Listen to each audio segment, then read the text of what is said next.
ये आपका आज का संपादकीय पाठ है और संपादकीय पाठ आपको प्रीलिम्स में, मुख्य परीक्षा में और इंटरव्यू में हर जगह मदद पहुंचाता है। और यहाँ से एक सामान्य जानकारी भी आप लोगों को मिल जाती है।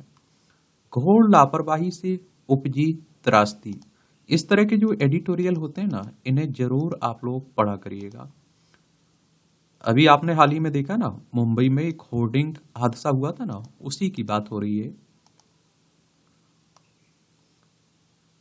तो संसदीय चुनाव की गर्मा गर्मी के बीच स्थानीय निकायों की कार्यप्रणाली की चर्चा कुछ असंगत सी लग सकती है। यहाँ मैं स्पष्ट करना चाहता हूँ कि जब कर्तव्यों की उपेक्षा जीवन के लिए घातक सिद्ध होने लगे तो फिर मौके और दस्तूर की परवाह नहीं की जानी चाहिए। बीते दिनों मुंबई में एक होर्डिंग गिरने से जुड़े भयावह त्रासदी में 16 लोग असमय काल कवलित हो गए तो सैकड़ों लोग घायल हुए। यह प्रकरण इसका उदाहरण है कि जिन गलतियों को प्रायः हम मामूली समझकर अनदेखा कर देते हैं, उनके कितने विध्वंसक परिणाम सामने आ सकते हैं। हमारे नगर निगमों की सबसे बदतर कार्यप्रणाली को चिन्हित करने की बारी आए तो इसे लेकर अजीब दुविधा होती है। और आप देखेंगे, क्योंकि वे कचरा प्रबंधन या ड्रेनेज के मोर्चे पर सबसे अधिक नकारा है अथवा बेसहारा या पालतू जानवरों के नियमन को लेकर सबसे अधिक नाकाम, सड़क पर गड्ढे भरने में लाचार अथवा अतिक्रमण पर अंकुश लगाने में आशाएं, या फिर झुग्गी बस्तियों के विस्तार पर विराम लगाने में आचम, या फिर सामान्य स्वच्छता को लेकर लापरवाह। और इसमें कोई भी विकल्प चुना जा सकता है क्योंकि हर मोर्चा एक दूसरे के मुकाबले और बदतर आंका जा सकता है।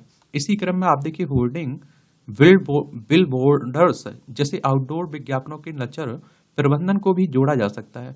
यह घोर उपेक्षा है एवं जानबूझकर की जाने वाली लापरवाही का प्रत्यक्ष प्रमाण है।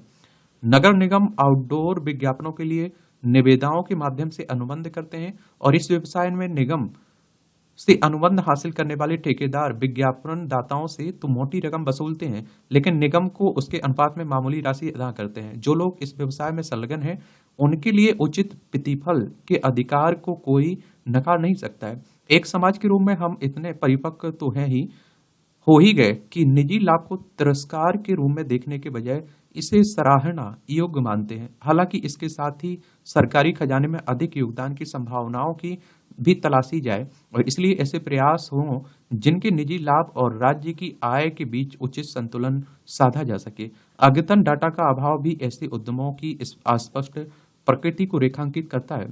और प्राधिकरणों के पास शहर में कुल साइट का शायद ही कोई सारगर्भित रिकॉर्ड होता है और प्रत्येक होर्डिंग बिलबोर्ड का उसकी लोकेशन, आयाम, आकार और अन्य जरूरी बिंदुओं के साथ व्यापक रिकॉर्ड रखना आखिर कितना कठिन है। वास्तविकता यही है कि निगम द्वारा आधिकारिक रूप से स्वीकृत होर्डिंग्स की संख्या से कई गुना अधिक होर्डिंग्स अवैध रूप से लगे रहते हैं और इससे राजस्व की स्वाभाविक क्षति तो होती ही है, वहीं अनाधिकृत लोग इस व्यवसाय में प्रवेश कर जाते हैं। मुंबई होर्डिंग हादसे ने इस ओर ध्यान आकर्षित करने के साथ ही आवश्यक आक्रोश भी उत्पन्न किया है। निसंदेह यह इस तरह की सबसे भयावह दुर्घटना है, किंतु यह पहली ऐसी त्रासदी नहीं है। तेज हवाओं और तूफानों में होर्डिंग्स का उड़ जाना साल भर चलता ही रहता है। प्राधिकरणों द्वारा सुरक्षा मानकों का शायद ही कभी गंभीरता से जायजा लिया जाता है, जबकि उपयुक्त आकार, ढांचे की मजबूती और ऐसी तकनीकी कसौटियां पहले से निर्धारित होनी चाहिए ताकि यह सुनिश्चित किया जा सके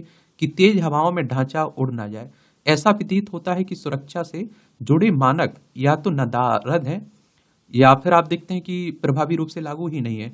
एक्सप्रेसवे पर होर्डिंग्स लगाने की अनुमति नहीं है, चूंकि उनके चलते चालकों का ध्यान भंग होना घातक सिद्ध हो सकता है, लिहाजा इस पर प्रतिबंध है। उदाहरण के लिए दिल्ली मेरठ एक्सप्रेस पर नियम की उपेक्षा का प्रतीक है। इसमें किसकी गलती है? उस ठेकेदार की जिसने ढांचा खड़ा कर किया, या फिर जमीन के मालिक की जिसने अपनी जमीन दी, और फिर विज्ञापन दाता की।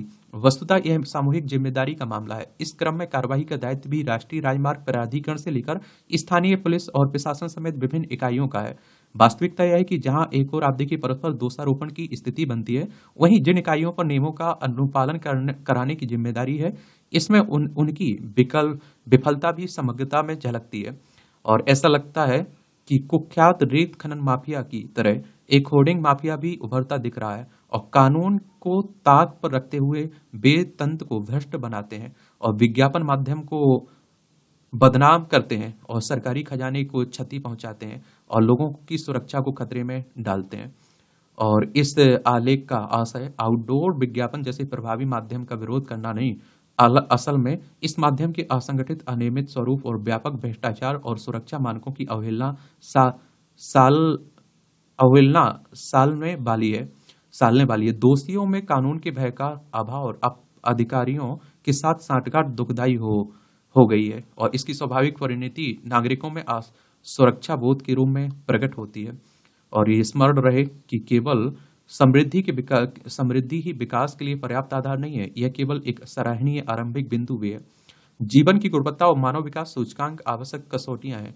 अभी बहुत कुछ किया जाना शेष है और असौभाग्य भी मृत्यु और जनहानि से बचा जा सके उसे हर संभव प्रकार से न्यूनतम किया जाए।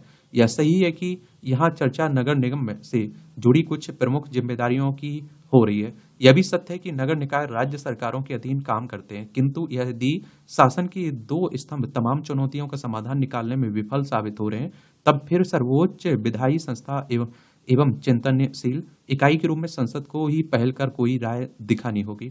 और आज हमारा दिल मुंबई के असहाय पीड़ितों के लिए द्रवित है, लेकिन कुछ समय बाद हम उसके शोक को विस्मृत कर देंगे।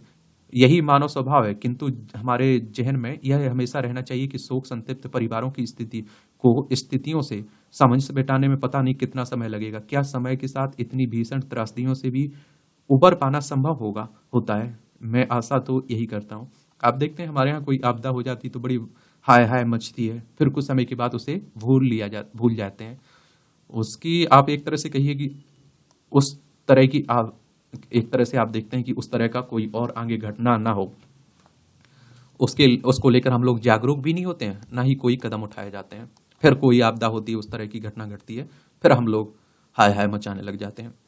औरों की तरह एक और राजनीतिक दल, आप भले ही राष्ट्रीय दल बन गई हो, लेकिन नई तरह की राजनीति करने का उसका दावा नितांत खोखला निकला। चलिए, तो उसी की बात हो रही आम आदमी पार्टी की। देख सकते हैं आप लोग, देखना हो पढ़ना हो तो पढ़ लीजिएगा। 2012 में स्थापना हुई थी ना आम आदमी पार्टी की। पूर्णता तो ईश्वर उपनिषद में कहा गया कि सच्चिदानंद परब्रह्मा हर प्रकार से पूर्ण है। यह जगत उसी परब्रह्मा से परिपूर्ण है और उसी से उत्पन्न हुआ है। परब्रह्मा से परिपूर्ण होने के कारण यह संसार स्वयं में पूर्ण है और पूर्ण में से पूर्ण निकाल देने पर पूर्ण ही शेष रहता है। अतः हम सब ईश्वर की पूर्ण संतानें हैं। जब तक शिशु माँ के गर्भ में रहता है, तब तक उसे कोई कष्ट नहीं रहता है और ऐसी स्थिति में वह स्वयं को पूर्ण ही समझता है।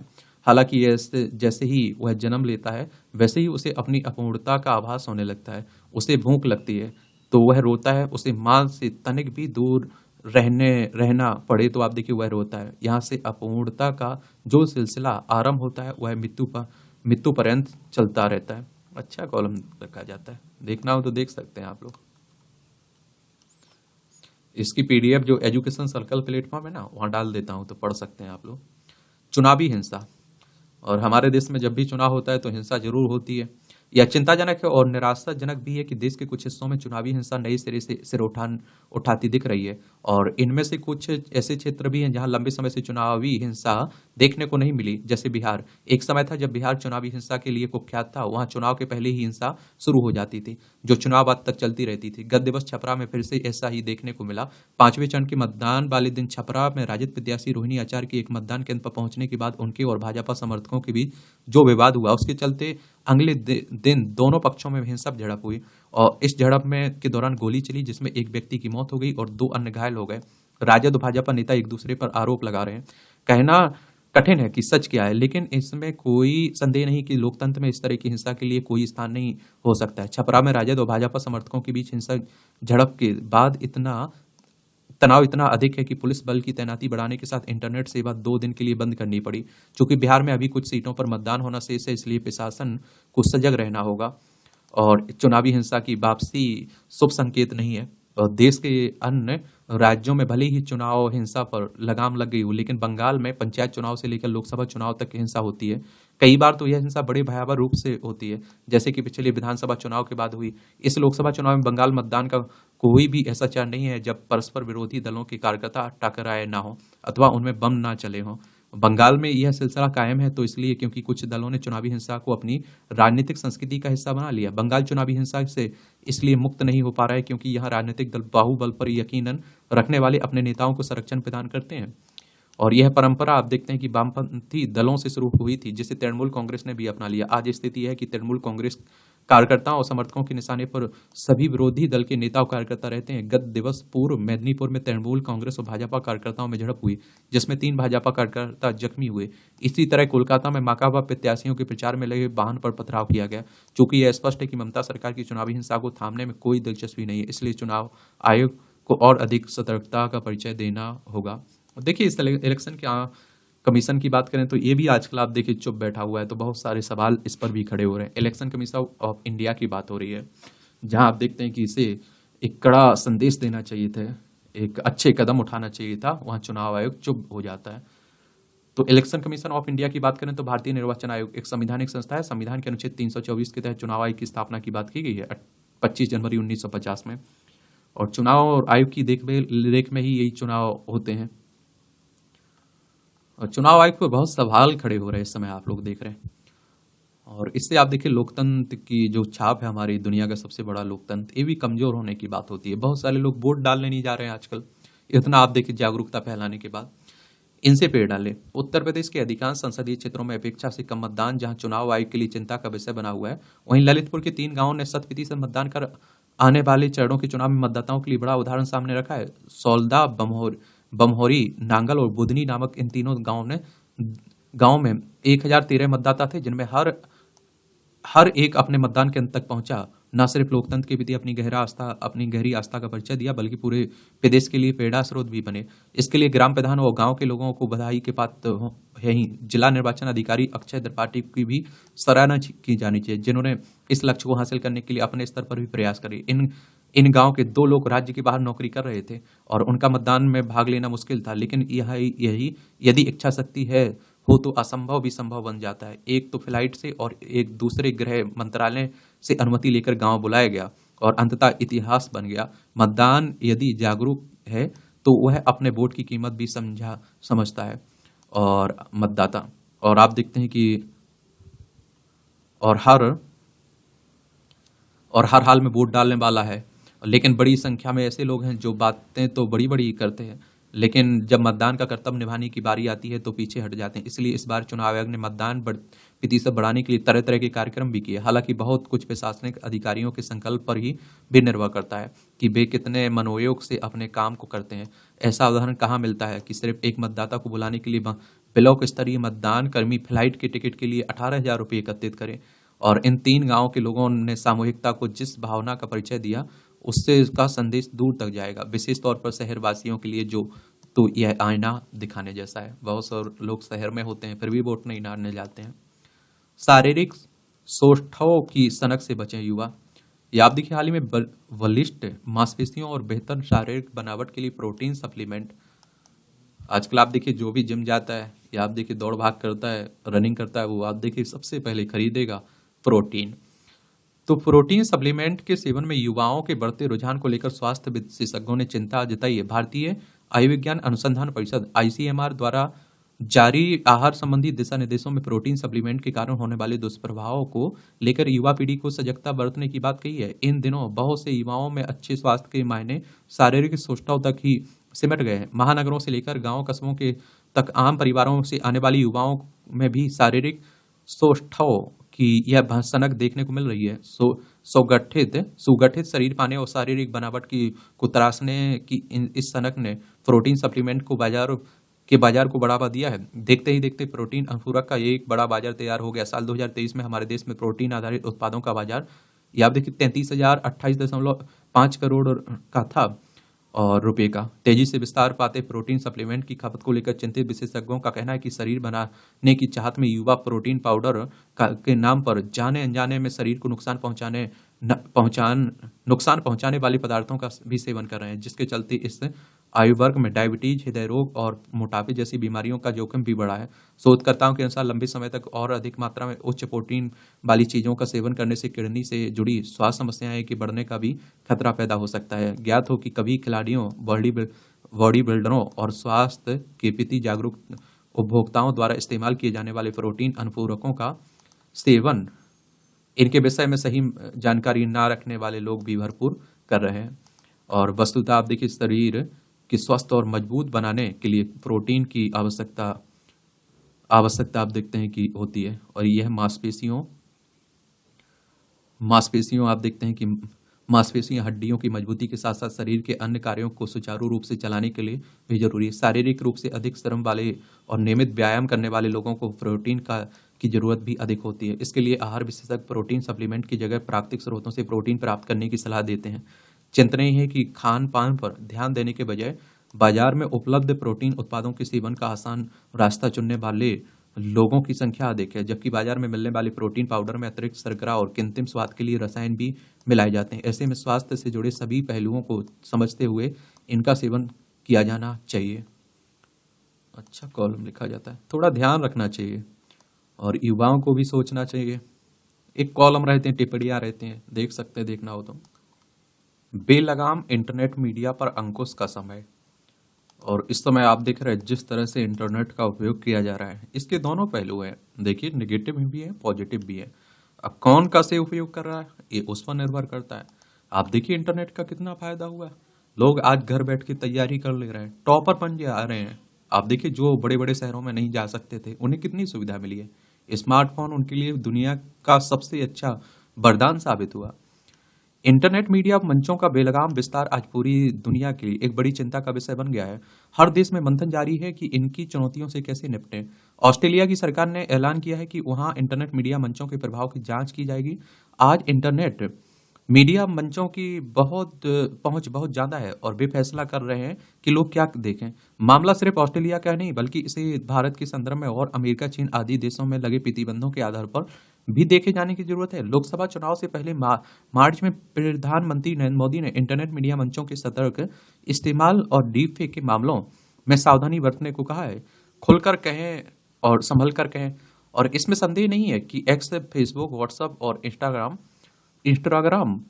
आदि इंटरनेट मीडिया मंचों ने हर व्यक्ति को अपनी बात खुलकर कहने का अवसर दिया है। इस लिहाज से इन्होंने नागरिकों को एक व्यक्ति के तौर पर अधिक सशक्त बनाया है। और यह इसी रूप में रहता तो संकट ना आता। समस्या तब शुरू हुई जब इंटरनेट मीडिया मंचों ने यह फैसला अपने हाथ में ले लिया कि लोग ऑनलाइन क्या देखें और क्या नहीं। ऑस्ट्रेलिया में इंटरनेट मीडिया कंपनियों से सरकार की जो तनातनी बढ़ी है, उसकी तत्कालिक वजह एक हिंसक वीडियो है। गत दिनों एक चर्चे में 2 पादरियों पर एक किशोर ने चाकू से हमला कर दिया और इससे संबंधित एक वीडियो को माइक्रो ब्लॉगिंग साइट पूर्व में ट्विटर से एक्स से हटाने को लेकर ऑस्ट्रेलिया की सरकार और एक्स के मालिक एलन मस्क के बीच तीखी नोकझोंक हुई। और ऑस्ट्रेलिया की सरकार के आग्रह के बाद भी मस्क ने यह वीडियो हटाने से मना कर दिया। बाद में जब अदालत ने उन्हें ऐसा करने का आदेश दिया तो भी उसे सिर्फ ऑस्ट्रेलिया के सर्वर से हटाया गया। शेष दुनिया के लिए वह वीडियो पहले की तरह उपलब्ध है। इससे बड़ी तनातनी के बीच ऑस्ट्रेलिया की सरकार ने मस्क को अहंकारी गर्भवती कहा और यह भी कहा कि घरेलू हिंसा से लेकर युवाओं में कट्टरपंथ को बढ़ावा देने संबंधी सामग्रियों के प्रसार में अक्सर इंटरनेट मीडिया मंचों की भूमिका दिखाई देती है। हो सकता है कि इसके कुछ सकारात्मक प्रभाव भी हो, लेकिन इसकी ज्यादातर भूमिका नकारात्मक ही रहती है। इस पर पलटवार करते हुए मस्क ने कहा, किसी देश को पूरी दुनिया के इंटरनेट पर नियंत्रण का अधिकार कैसे दिया जा सकता है? सवाल बर्ताव और जवाबदेही का। और इस घटना ने इंटरनेट मीडिया कंपनियों के व्यवहार और जवाबदेही से जुड़ी चिंताओं को ही प्रकट किया। इसे लेकर यूरोप, अमेरिका और भारत समेत कई एशियाई देशों में विचार विमर्श चल रहा है कि इंटरनेट मीडिया मंचों को आखिर कितनी आज़ादी दी जाए। अगर ये मनमानी करें तो इन पर कैसे और क्या प्रतिबंध लगाए जाए। और इन्हीं चिंताओं के बरकस हाल में अमेरिका में उस टिकटॉक की चेतावनी जारी की गई जिसे भारत में पहले ही बैन किया जा चुका है। और यूरोप में भी फेसबुक, गूगल पर कई मामलों में जुर्माना लगाया गया है। और आप देखें, खास बात यह है कि इन कंपनियों पर एक कार्रवाई सामाजिक जवाबदेही के संबंध में की गई है, ना कि किसी आर्थिक या फिर वित्तीय नियमों के उल्लंघन के मामले में। और इसका अर्थ यह है कि जिस तरह से ये कंपनियां आम लोगों के व्यवहार को नियंत्रित करने का प्रयास कर रही हैं, उससे उस यूरोप और अमेरिका तक में गलत माना जा रहा है, जहां अभिव्यक्ति की सर्वाधिक आज़ादी हासिल होने का दावा किया जाता है। अमेरिका में हाल में तमाम इंटरनेट मीडिया कंपनियों के प्रमुखों को सरकार के सामने पेश होने और तीखे सवालों का सवाल देने को बाध्य किया गया है। और इस प्रसंग में ऑस्ट्रेलिया के सिडनी स्थित न्यू साउथ वेल्स यूनिवर्सिटी में इंटरनेट मीडिया मंचों की सार्वजनिक जवाबदेही पर हुए एक शोध का उल्लेख करना प्रासंगिक होगा। और शोध करने वाले वाले डॉक्टर कार्नर किलून का निष्कर्ष है कि इन मंचों को के एल्गोरिदम इस मामले में बेहतर हो रहे हैं कि कैसे उन पर मौजूदा लोगों की सामग्रियों कंटेंट को नियंत्रित किया जाए, और ऐसे मंच कंटेंट को अपनी नीतियों के पक्ष और फायदे में नियंत्रित कर सकते हैं।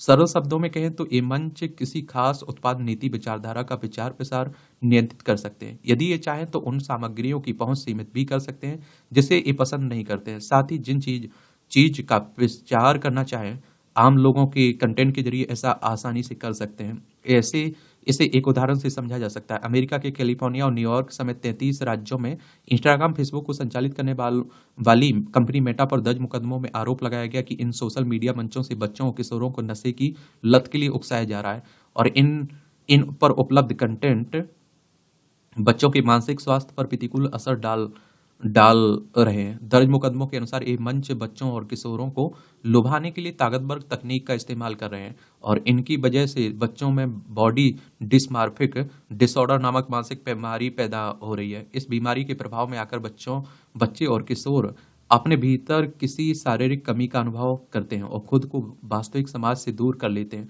हालांकि कंपनी इन सारे आरोपों को बेतुका बता रही है, लेकिन उनकी दलीलों को सरकार उपयुक्त नहीं मान रही है। यही कारण है कि अमेरिकी राज्य यूटा ने हाल ही में ऐसा ऐसा कानून लागू किया कि जिसके अंतर्गत 18 साल से कम उम्र के बच्चों को इंटरनेट मीडिया मंचों का इस्तेमाल करने से पहले अपने माता पिता की लिखित मंजूरी लेना अनिवार्य होगी। अमेरिका के centre for disease control and prevention के आंकड़ों बताते हैं कि वहां 9वीं से 12वीं कक्षा में पढ़ने वाले 30% लड़कियों ने इंटरनेट मीडिया मंचों के प्रभाव में आकर आत्महत्या करने पर गंभीर रूप से विचार किया है। इंटरनेट मीडिया मंचों का इस्तेमाल करने वालों में एंजाइटी, डिप्रेशन और तनाव के लक्षण अक्सर पाए जाते हैं, और ऐसे शोध और आंकड़े युवा आबादी की बहुतायत वाले भारत में ज्यादा चिंता की वजह बन सकते हैं, क्योंकि यह इंटरनेट मीडिया मंचों का इस्तेमाल करने वालों की संख्या दुनिया में किसी भी देश के मुकाबले कहीं ज्यादा है, और जनसंख्या भी जहाँ है। इसमें चीन को शामिल करना तार्किक नहीं होगा, क्योंकि वहाँ सरकारी प्रतिबंधों के कारण लोग इंटरनेट मीडिया मंचों के देसी संस्करणों का इस्तेमाल करते हैं, या फिर वहाँ बच्चों और किशोरों के लिए इसके इस्तेमाल का म्याद तय नहीं है। और ख्याति और भरोसे का गलत इस्तेमाल। इंटरनेट मीडिया मंचों से जुड़ी समस्या कुछ और भी है, जैसे इन पर मौजूद इन्फ्लुएंसर अपनी लोकप्रियता और भरोसे का फायदा उठाकर लोगों की घटिया या फर्जी उत्पाद बेचने को प्रेरित करते हैं। बहुत सारे लोग आप देखते हैं कि सट्टा गेम खेलने के लिए आप देखते हैं प्रमोशन करते हैं, शेयर बाजार में उन कंपनियों के बारे में बड़ा चढ़ाकर दावे करते हैं जिनका रिकॉर्ड खराब हो। इसका एक प्रमाण इंग्लैंड की फोर्ट्समाउथ यूनिवर्सिटी में किए गए शोध में मिला, और जिसके अनुसार इंटरनेट मीडिया इन्फ्लुएंसर की सलाह पर 16 से 60 साल की उम्र के करीब 22% उपभोक्ताओं ने नकली उत्पाद खरीद लिए। इंटरनेट मीडिया कंपनी ऐसी धांधलियां रोकने में नाकाम रहती हैं। हालांकि एक्स, फेसबुक, इंस्टाग्राम आदि ने फेक अकाउंट की पहचान करने, उन्हें ब्लॉक करने जैसे उपायों को लागू किया है, लेकिन यह रोकथाम बहुत असरदार नहीं है। ऐसा इसलिए क्योंकि पेड प्रमोशन जैसे तरीकों की बदौलत इन्फ्लुएंसर भारी कमाई करते हैं। इसलिए आप देखिए कई फर्जी उत्पादों का प्रचार करने का कोई अनोखा तरीका निकाल लेते हैं जिसकी तुरंत पहचान करना आसान नहीं है। हमारे देश में ही इस पर समय करीब 8 करोड़ इन्फ्लुएंसर मौजूद हैं। इनमें से बहुत से ऐसे हैं जो पैसे देकर अपने फॉलोवर्स और व्यूज बढ़ाते हैं, इसलिए इनकी धरपकड़ करना सरकारों के लिए चुनौती है। यह काम इंटरनेट मीडिया कंपनियां आसानी से कर सकती हैं, बशर्ते भी अपनी सामाजिक जवाबदेही को समझें और निभाएं। और एक बात आप खुद सोच के देखिए, कई लोग नहीं कहते हैं कि हमारी किताब का प्रमोशन कर दीजिए, हमारी कोचिंग के बारे में बोल दीजिए, क्योंकि आप देखते हैं कि अगर कोचिंग खराब हुई, हमने बोल दिया, या आप देखिए किसी पर भरोसा करते हैं बच्चे, उसने बोल दिया तो वो एडमिशन ले लेंगे और लेकिन फंस जाएंगे वो बच्चे। इसीलिए कोचिंग का किसी का नाम नहीं लिया जाता है। मैं तो कभी नहीं लेता हूँ। मैं आप लोगों से कहता हूँ कि पहले उसके देख लीजिए, आप पढ़ लीजिए, समझ लीजिए, आपको समझ में आए, और आपकी जो तैयारी कर रहे हैं आप जिस एग्जाम की, उस लेवल तक जाकर वो पढ़ा रहे हैं तो आप पढ़िए। रोकथाम के कानूनी रास्ते। तो हमारे देश में इंटरनेट और खास तौर से इंटरनेट मीडिया मंचों पर अफवाह फैलाने, अश्लील और सांप्रदायिक टीका टिप्पणी करने और फर्जी खबरों यानी कि फेक न्यूज का प्रसार करने से जुड़े मामलों को आईटी एक्ट 2000 के तहत देखा जा रहा है। और आप देखिए फेसबुक, इंस्टाग्राम पर अश्लीलता की हरकतें और रील देख लीजिए, और इसके तहत इंटरनेट मीडिया मंचों पर विशेषतः राजनेताओं के खिलाफ टीका टिप्पणी करने वालों को सजा दी जाती है। हालांकि वर्ष 2015 में सुप्रीम कोर्ट ने विभिन्न याचिकाओं की सुनवाई के बाद आईटी एक्ट की धारा 66 को रद्द कर दिया। फिर भारतीय दंड संहिता और आईटी एक्ट की धारा में बदलाव के बाद माना गया कि इससे विशाल साइबर संसार को कुछ हद तक नियंत्रित किया जा सकेगा। लेकिन आर्टिफिशियल इंटेलिजेंस के आगमन के बाद से साइबर दुनिया को नियंत्रित करना आसान नहीं रह गया है, और खासतौर से इंटरनेट मीडिया मंचों पर प्रचार के विनियमन का मसला इतना पेचीदा हो गया है कि इसके लिए वर्ष 2023 में भारत सरकार को नए दिशा निर्देश जारी करने पड़े, और इसमें कहा गया कि इन्फ्लुएंसर और उत्पादक कंपनियां कुछ ऐसे कदम उठाएंगी जिसमें विज्ञापन और प्रायोजित या सशुल्क प्रचार जैसे शब्दों का प्रमुखता से इस्तेमाल किया जाएगा, और इसमें यदि कोई उल्लंघन होता है तो उपभोक्ता संरक्षण अधिनियम 2019 के तहत भ्रामक विज्ञापनों के लिए निर्धारित जुर्माना वसूल किया जाएगा। ऐसे मामलों में निर्माताओं, विज्ञापनदाताओं और एंडोर्स करने वालों यानी इन्फ्लुएंसर पर 10 लाख रुपए तक का जुर्माना लग सकता है। बार बार यही अपराध करने वालों पर जुर्माना की राशि 50 लाख तक हो सकती है। अच्छा कॉलम लिखा गया, अच्छा एडिटोरियल है। ऐसे आपको पढ़ना चाहिए। इसी तरह के क्वेश्चंस पूछे जा रहे हैं आजकल। करवट लेने की ट्रेंडिंग खरी खरी तंज कसा जा रहा है। चार धाम में आस्था का ज्वार। इस समय आप देखते हैं कि जो चार धाम यात्रा चल रही है उसी की बात हो रही है, और इस तरह की यात्रा पर जाते हैं तो थोड़ा ध्यान रखा करिएगा अपना। देवभूमि उत्तराखंड की आर्थिकी में महत्वपूर्ण भूमिका निभाने वाली चार धाम यात्रा प्रारंभ हो चुकी है। आप देखिए, अर्थव्यवस्था के बारे में कुछ लिखना है तो ये भी आप लोग, पर्यटन क्षेत्र भी अर्थव्यवस्था में बड़ा योगदान देता है, तो ये भी समझिए। यह इसमें समझा जा सकता है कि 10 दिन के भीतर ही धामों में लगभग 8 लाख लोग दर्शन कर चुके हैं। जिस तरह चार धाम यात्रा के लिए पंजीकरण हुए और हो रहे हैं, उससे साफ है कि इस बार की यात्रा अपने पिछले सभी रिकॉर्ड ध्वस्त कर देगी। निश्चित रूप से यात्रा के दृष्टिगत आधारभूत सुविधाएं विकसित करने की दिशा में सरकार ने जो कदम उठाए या बढ़ाए, इससे उनका प्रतिफल माना जा रहा है। बावजूद इसके यात्रा के शुरुआती दिनों में भीड़ प्रबंधन के दृष्टिगत आई दिक्कतों ने तंत्र को आईना दिखाने का काम भी किया। वह तो मुख्यमंत्री पुष्कर सिंह धामी स्वयं मोर्चा संभालने के लिए आगे आए, और जिसके बाद स्थिति में सुधार आया, लेकिन इस प्रकरण ने भविष्य के लिए सबक भी दिए। उत्तराखंड में तीर्थाटन पर्यटन को बढ़ावा देने पर सरकार का विशेष जोर है। ऐसे में सुगम, सुव्यवस्थित और सुरक्षित यात्रा के पहलुओं पर गंभीरता से कदम उठाने होंगे। इस प्रकार का प्रबंधन करना होगा कि यात्रा से जुड़े सभी प्रकार की व्यवस्थाएं यात्रा प्रारंभ होने पर ही नहीं बल्कि वर्ष भर चलती रहें, ताकि श्रद्धालुओं के साथ ही स्थानीय जनों को किसी प्रकार की कोई कठिनाई ना हो। इसी क्रम में राज्य में यात्रा प्राधिकरण के गठन पर सरकार विचार कर रही है। कारण यह है कि चारधाम समेत राज्यों में वर्ष भर ही विभिन्न यात्राएं चलती रहेंगी। इसके लिए प्राधिकरण का गठन होने पर व्यवस्था पटरी पर रहेगी। इस वर्ष सरकार ने चारों धामों में श्रद्धालुओं की सुविधाओं के लिए कुछ महत्वपूर्ण कदम उठाए हैं। प्रारंभिक 15 दिनों में धामों में वीआईपी दर्शन की व्यवस्था पर रोक के बाद इसे 31 मई तक बढ़ा दिया गया। जब तक विशिष्ट अतिथि दर्शन और पूजा अर्चना कर रहा होता है, आम श्रद्धालुओं को घंटों पंक्तियों में खड़ा रहना पड़ता है। इस वर्ष सरकार ने चारों धामों में मंदिर परिसर के 50 मीटर के दायरे में वीडियोग्राफी और रील बनाने को भी प्रतिबंधित कर दिया है। इंटरनेट मीडिया के इस दौर में ऐसे यात्री बड़ी संख्या में चारों धाम या पहुंचते हैं जिनकी प्राथमिकता दर्शन के बजाय रील बनाने की होती है। इससे अन्य श्रद्धालुओं को दिक्कत हो रही है। वैसे भी सुव्यवस्थित चारधाम यात्रा राज्य सरकार के लिए किसी बड़ी चुनौती से कम नहीं है।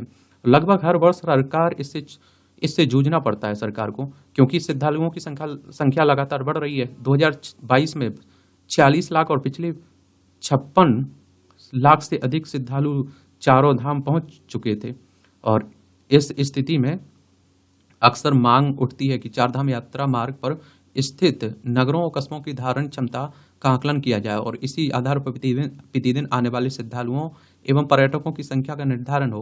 पिछले वर्ष सरकार ने ऐसा किया भी और चारों धाम के लिए प्रतिदिन श्रद्धालुओं की संख्या निर्धारित की गई, लेकिन यात्रा आरंभ होते ही इस निर्णय को वापस लेना पड़ा, और इसका कारण रहा यात्रा मार्ग पर स्थित कारोबारियों, पंडा समाज, श्रद्धालुओं और राजनेताओं दलों का दबाव और आस्था के नाम पर ये सब एकजुट हो गए, और श्रद्धालुओं की संख्या का इस तरह निर्धारण उचित नहीं है।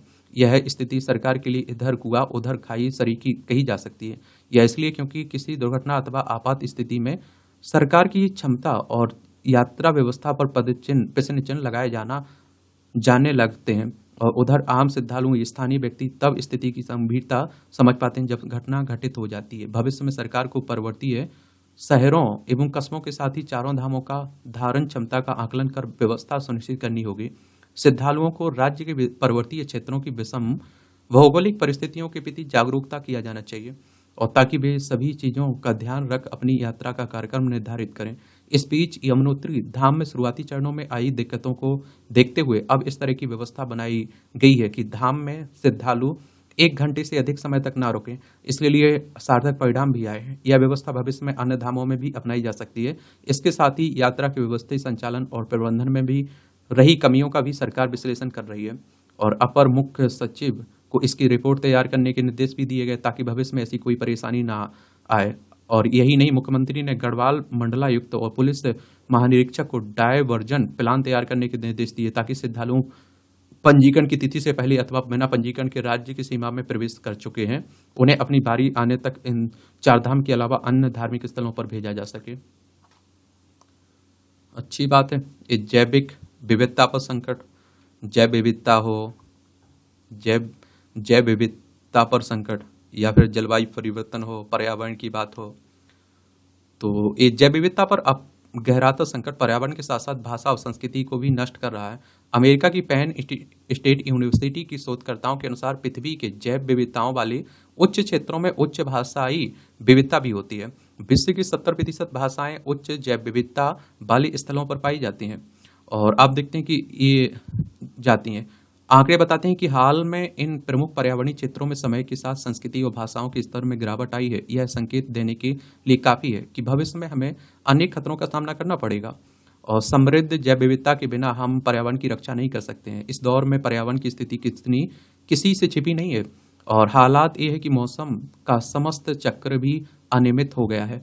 विज्ञानियों का मानना है कि मौसम की यह अनिश्चितता और तापमान का उतार चढ़ाव जैव विविधता के घटने और जलवायु परिवर्तन के कारण है। जलवायु परिवर्तन के कारण ही एक ऋतु में किसी एक जगह पर मौसम में उतार चढ़ाव या परिवर्तन हो सकता है। जलवायु परिवर्तन की यह समस्या किसी एक शहर, राज्य या फिर देश के सुधरने से हल होने वाली नहीं है। पर्यावरण की कोई ऐसी परिधि नहीं होती है कि एक जगह जैव विविधता के घटने, प्राकृतिक संसाधनों के दोहन या प्रदूषण होने से उसका प्रभाव दूसरी जगह ना पड़े। इसलिए इस समय संपूर्ण विश्व में पर्यावरण के प्रति चिंता देखी जा रही है। जैव विविधता के घटने के कारण होने वाले जलवायु परिवर्तन पर रोज नए नए तथ्य सामने आ रहे हैं। हाल में ओरेगन स्टेट विश्वविद्यालय में संपन्न हुए एक अध्ययन में पता चला कि वर्तमान दौर में पिछले 11,300 वर्षों के मुकाबले धरती का तापमान सबसे अधिक है। तापमान बढ़ने की यह प्रक्रिया रुकी नहीं है बल्कि लगातार जारी है। इस अध्ययन में संसार के 73 शहरों के आंकड़ों का उपयोग किया गया है।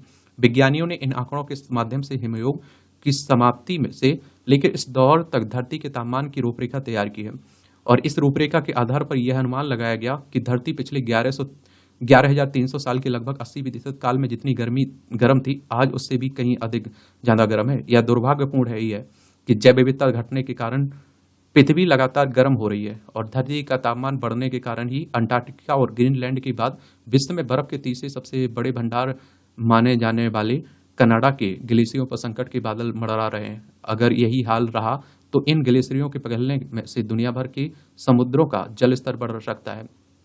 जियोफिजिकल रिसर्च लेटर्स नामक शोध पत्रिका में प्रकाशित एक आलेख में कुछ ऐसी ही चिंताएं प्रकट की गई हैं। नीदरलैंड और अमेरिका के विज्ञानियों ने इस शोध पत्रिका में दावा किया कि जलवायु परिवर्तन की तीव्रता को देखते हुए इन ग्लेशियरों के अस्तित्व पर प्रश्न चिन्ह लगाना तय है। विज्ञानियों के अनुसार इस सदी के अंत तक इन ग्लेशियरों के पिघलने से समुद्र के जल स्तर में 2 सेंटीमीटर की वृद्धि होगी और विश्व बैंक ने भी चेतावनी दी कि यदि जलवायु परिवर्तन पर समग्र समय रहते काबू नहीं पाया गया कि दुनिया से गरीबी कभी खत्म नहीं होगी। विश्व बैंक ने दुनिया की अर्थव्यवस्था पर जलवायु परिवर्तन के प्रभाव के संबंध में जारी रिपोर्ट में कहा कि औद्योगिक प्रदूषण के कारण इस शताब्दी के अंत तक धरती का तापमान 4 डिग्री सेल्सियस तक बढ़ जाएगा, जिससे भीषण गर्मी के साथ ही वैश्विक खाद्यान्न उत्पादन में भारी गिरावट और समुद्रों का जल स्तर बढ़ने से करोड़ों लोग प्रभावित होंगे। तापमान में 4 डिग्री सेल्सियस की वृद्धि को हर कीमत पर रोकना होगा। विकास के रास्ते में यह सबसे बड़ी चुनौती है कि समुद्र का जलस्तर बढ़ने से बांग्लादेश, मिस्र, वियतनाम और अफ्रीका के तटवर्ती क्षेत्रों में खाद्यान्न उत्पादन को तगड़ा झटका लगेगा, जबकि दुनिया के अन्य हिस्सों में सूखा कृषि उपज के लिए भारी तबाही मचाएगा। इससे दुनिया में कुपोषण के मामलों में वृद्धि हुई होगी। इसके साथ ही दुनिया में तूफान और चक्रवातों का प्रकोप बढ़ेगा और ये समस्याएं विश्व की गरीबी को कभी खत्म नहीं होने देंगे। रिपोर्ट में पर्यावरण प्रदूषण के कारण तापमान में वृद्धि के लिए घटती जैव विविधता और मानवीय गतिविधियों को सबसे ज्यादा जिम्मेदार ठहराया गया है। हमें यह समझना होगा कि जैव विविधता की रक्षा करना न केवल हमारा कर्तव्य है बल्कि बेहद भविष्य के लिए भी जरूरी है। समृद्ध जैव विविधता और हमारे अस्तित्व का आधार है। देख लीजिए, अच्छे कॉलम लिखे जाते हैं, ये आर्टिकल इस तरह के पढ़ना चाहिए। और देखिए, जब भी जैव विविधता की बात हो, जलवायु परिवर्तन की बात हो, तो इस पर जो चिंताएं हैं, जो इनसे समस्याएं खड़ी हुई हैं, और आप देखिए इनके समाधान किस तरह से हो सकते हैं, क्या कदम उठाए जा सकते हैं, इन सब पर आपको एक सामान्य जानकारी रखनी है। अगर कहीं आंसर लिखने के लिए आता है, निबंध लिखने के लिए आता है, तो आप लोग लिख सकें। कोई रिपोर्ट आई हुई है वर्ल्ड बैंक की हो या किसी और की हो, तो उसे भी आप उल्लेख कर दिया करिएगा। वर्ल्ड बैंक की बात करें तो अंतर्राष्ट्रीय वित्तीय संस्थान है। इसकी स्थापना जुलाई 1944 में हुई थी। वॉशिंगटन डीसी यूएसए में इसका हेडक्वार्टर आपको देखने को मिल जाएगा। तो ये जरूर आप लोग याद रखा करिएगा इसमें। तो ये आपके दैनिक जागरण में जो एडिटोरियल है उनकी कहानी हो जाती है। एक आप देखेंगे कि जनसत्ता का आर्टिकल बड़ा अच्छा लिखा जाता है, मुझे बड़ा अच्छा भी लगता है। लाचार रोगी लचर सुविधाएं, तो इसे भी पढ़ लिया करिएगा। तो आप देखिए धीरे धीरे सरकारी अस्पतालों की स्थिति में सुधार हो रहा है, मगर देश की जनसंख्या को देखते हुए यह सुधार काफी नहीं है। इस दौर में भी देश के अनेक सरकारी अस्पतालों में कर्मचारियों की भारी कमी है। इतना विकास होने के बावजूद जिला सरकारी अस्पतालों में सभी परीक्षण नहीं हो पाते हैं। इस वजह से रोगियों को निजी डॉक्टरों से परीक्षण कराने पड़ते हैं। कई बार सरकारी सेवा में कार्यरत डॉक्टर लापरवाही बरतते हैं, तो कई बार सरकारी डॉक्टर संसाधनों के अभाव में भी बेहतर काम नहीं कर पाते हैं। अनेक जगहों पर सरकारी अस्पतालों में वर्षों तक मशीनें खराब पड़ी रहती हैं। डॉक्टरों द्वारा विभाग को कई पत्र लिखने के बाद भी व्यवस्था में सुधार नहीं होता है। ऐसे माहौल में योग्य डॉक्टरों का उत्साह कम हो जाता है। इसलिए लापरवाह डॉक्टरों पर कार्रवाई और ईमानदारी डॉक्टरों के समर्पण को व्यवस्था की मार से बचाने की अपेक्षा स्वाभाविक है। और हाल ही में आप देखिए दिल्ली के राम मनोहर लोहिया अस्पताल में भ्रष्टाचार का खुलासा हुआ और इस अस्पताल के 2 चिकित्सकों समेत 11 लोगों को गिरफ्तार किया गया। उन पर रिश्वत लेकर कुछ खास कंपनियों के उत्पाद को बढ़ावा देने का आरोप है। उन पर मरीजों से भर्ती करने के लिए अवैध रूप से वसूली का भी आरोप है। जब देश की राजधानी के अस्पतालों में भ्रष्टाचार को बढ़ावा दिया जा रहा है, तो दूर दराज के अस्पतालों की स्थिति का सहज ही अंदाजा लगाया जा सकता है। और अगर आप लोगों ने कभी यहाँ से गुजरे होंगे अस्पतालों से, और भगवान करे ना जाना पड़े, लेकिन गए होंगे तो आपको मालूम भी होगा। पिछले दिनों नीति आयोग ने स्वास्थ्य सेवाओं पर खर्च बढ़ाने की जरूरत रेखांकित की है। नीति आयोग योजना आयोग को प्रतिस्थापित करके आई हुई है। यह कटु सत्य है कि हमारे देश में आबादी की जरूरत के हिसाब से स्वास्थ्य सेवाएं दयनीय स्थिति में है। भारत में स्वास्थ्य सेवाओं में जीडीपी का मात्र 1.5% खर्च होता है। दुनिया के कई देश स्वास्थ्य सेवाओं की मदद में 8 से 9% तक खर्च कर रहे हैं। कोरोना काल में हमारे देश की लचर स्वास्थ्य सेवाओं की पोल खुल गई है थी।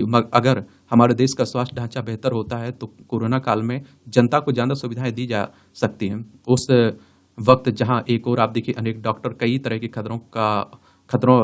खतरे का उठाकर अपने कर्तव्यों का निर्वहन कर रहे हैं, वहीं दूसरी ओर अनेक निजी अस्पतालों का ध्यान आर्थिक लाभ कमाने पर है। और इस दौर में जब भी गंभीर रोगों से पीड़ित मरीजों के लिए अस्पतालों में स्ट्रक्चर जैसी मूलभूत सुविधाएं ना मिल पाए, तो देश की स्वास्थ्य सेवाओं पर सवाल उठना लाजमी है। और इस प्रगतिशील दौर में भी ऐसी अनेक खबरें प्रकाश में आई हैं। अस्पताल गरीब मरीजों के सबको घर पहुंचाने के लिए एम्बुलेंस तक उपलब्ध नहीं करा पाए हैं। गौरतलब है कि पिछले दिनों centre for disease in dynamics economics and policy द्वारा जारी एक रिपोर्ट में बताया गया कि भारत में लगभग 6 लाख डॉक्टरों और 20 लाख नर्सों की कमी है। भारत में 10,189 लोगों पर एक सरकारी डॉक्टर है, जबकि विश्व स्वास्थ्य संगठन ने 1,000 लोगों पर एक डॉक्टर की सिफारिश की थी। और देखिए WHO की बात करें तो वर्ल्ड हेल्थ ऑर्गेनाइजेशन की बात हो रही है, जिसकी स्थापना 7 अप्रैल 1948 में हुई थी। 7 अप्रैल को विश्व स्वास्थ्य दिवस मनाते हैं। जेनेवा स्विट्जरलैंड में इसका हेडक्वार्टर देखने को मिलेगा। इस तरह हमारे देश में 483 लोगों पर एक नर्स है। रपट के अनुसार भारत में एंटीबायोटिक दवाएं देने के लिए प्रशिक्षित कर्मियों की कमी है, जिससे जीवन रक्षक दवाइयां मरीजों को नहीं मिल पाती। हमारे देश में इस व्यवस्था की नाकामी और विभिन्न वातावरणीय कारकों के कारण बीमारियों का प्रकोप ज्यादा होता है। भारत में डॉक्टरों की उपलब्धता वियतनाम और अल्जीरिया जैसे देशों से बेहतर है। और हमारे आप देखेंगे देश में इस समय लगभग 7.5 लाख सक्रिय डॉक्टर हैं। डॉक्टरों की कमी के कारण गरीब लोगों को स्वास्थ्य सुविधाएं मिलने में देरी होती है। यही स्थिति अंततः पूरे देश के स्वास्थ्य को प्रभावित करती है। स्वास्थ्य और परिवार कल्याण पर गठित संसदीय समिति ने पिछले दिनों जारी अपनी रिपोर्ट में माना था कि हमारे देश में आम लोगों को समय पर स्वास्थ्य सुविधाएं न मिलने के अनेक कारण हैं। इसलिए स्वास्थ्य सुविधाओं को और तीव्र बनाने की जरूरत है। दरअसल स्वास्थ्य सेवाओं के मुद्दे पर भारत अनेक चुनौतियों से जूझ रहा है। हालात ये है कि जनसंख्या वृद्धि के कारण बीमार लोगों की संख्या बढ़ती जा रही है। गरीब और गंदगी का कारण विभिन्न संक्रामक रोगों से पीड़ित लोग इलाज के लिए तरस रहे हैं। और गौरतलब है कि चीन, ब्राजील, श्रीलंका जैसे देश स्वास्थ्य के क्षेत्र में हमसे ज्यादा खर्च करते हैं, जबकि पिछले 7 दशक में भारत की आर्थिक वृद्धि दर चीन के शायद सबसे अधिक रही है। और इसलिए पिछले दिनों योजना आयोग की एक विशेषज्ञ समिति ने यह भी इस सिफारिश की थी कि सार्वजनिक चिकित्सा सेवाओं के लिए आवंटन बढ़ाया जाए। और विडंबना ये है कि भारत में स्वास्थ्य योजनाओं भी लूट खसोट की शिकार हैं। दूसरी ओर निजी अस्पताल और डॉक्टर चांदी काट रहे हैं। पिछले दिनों भारतीय चिकित्सा परिषद ने डॉक्टरों द्वारा दवा कंपनियों से लेने वाली विभिन्न सुविधाओं को देखते हुए एक आचार संहिता के तहत डॉक्टरों को दी जाने वाली सजा की रूपरेखा तय की है। मगर अब भी डॉक्टर दवा कंपनियों से विभिन्न सुविधाएं प्राप्त कर रहे हैं और इसका बोझ रोगियों पर पड़ रहा है। आज यह किसी से छिपा नहीं कि दवा कंपनियां अपनी दवाइयां लिखवाने के लिए डॉक्टरों को महंगे उपहार देती हैं, और इसलिए डॉक्टर इन कंपनियों की दवा बिकवाने की जी तोड़ कोशिश करते हैं। हद तो ये हो जाती है तब जब डॉक्टर अनावश्यक दवा लिखकर दवा कंपनियों को दिया वचन निभाते हैं। इस व्यवस्था में डॉक्टरों के लिए दवा कंपनियों का हित रोगी के हित से ऊपर हो जाता है। पर जो डॉक्टर सेवा भाव से मरीजों के हित के लिए दिन रात एक कर रहे हैं, उन पर भला कौन अंगुली उठाएगा। आज अनेक डॉक्टर गांवों की तरफ रुख नहीं करते हैं। दरअसल इस दौर में स्वास्थ्य सेवाओं की बदहाली का खामियाजा ज्यादातर बच्चों, महिलाओं और बूढ़े लोगों को उठाना पड़ रहा है। इस वजह से देश के अनेक राज्यों में जहां एक और बच्चे विभिन्न गंभीर बीमारियों के कारण काल के गाल में समा रहे हैं, और तो दूसरी ओर महिलाओं को भी बुनियादी स्वास्थ्य सेवाएं उपलब्ध नहीं हो पा रही हैं। इस मामले में आप देखिए, वृद्धों का हाल तो और दयनीय है। अनेक परिवारों में वृद्धों को मानसिक संबल नहीं मिल पाता है, साथ ही उनकी रोग प्रतिरोधक क्षमता भी कम हो जाती है। ऐसी स्थिति में उन्हें जरूरी स्वास्थ्य सेवाएं भी मुहैया ना हो, उनका जीवन नरक बन जाता है। इसलिए सरकारी स्वास्थ्य सेवाओं का चुस्त दुरुस्त और ईमानदार होना न केवल स्वास्थ्य की दृष्टि से बल्कि सामाजिक दृष्टि से भी जरूरी है। दुर्भाग्यपूर्ण यह है कि अभी तक ऐसा नहीं हो पाया। देश के आर्थिक और सामाजिक विकास हेतु बदहाल सरकारी स्वास्थ्य सेवाओं को पटरी पर लाने के लिए एक गंभीर पहल की जरूरत है। अब आप देखिए, इतनी सारी कमियां बता दें, जो चिंताएं हैं, ये आप लोगों को याद रखना है। समाधान क्या हो सकते हैं उस पर भी आपको याद रखना है। इस तरह से आप तैयारी करेंगे और एक सामान्य जानकारी रखेंगे तो आपको फायदा होगा। मेरी तरफ से शुभकामनाएं। अब ईमानदारी से तैयारी करिए, आप लोग 100% दीजिए और आंसर राइटिंग करते रहिए, निबंध लिखते रहिए। और कोई अगर कोई शिकायत है मुझसे, कोई सवाल है, सुझाव है, तो आप लोग जरूर बताया करिएगा। ठीक है, धन्यवाद।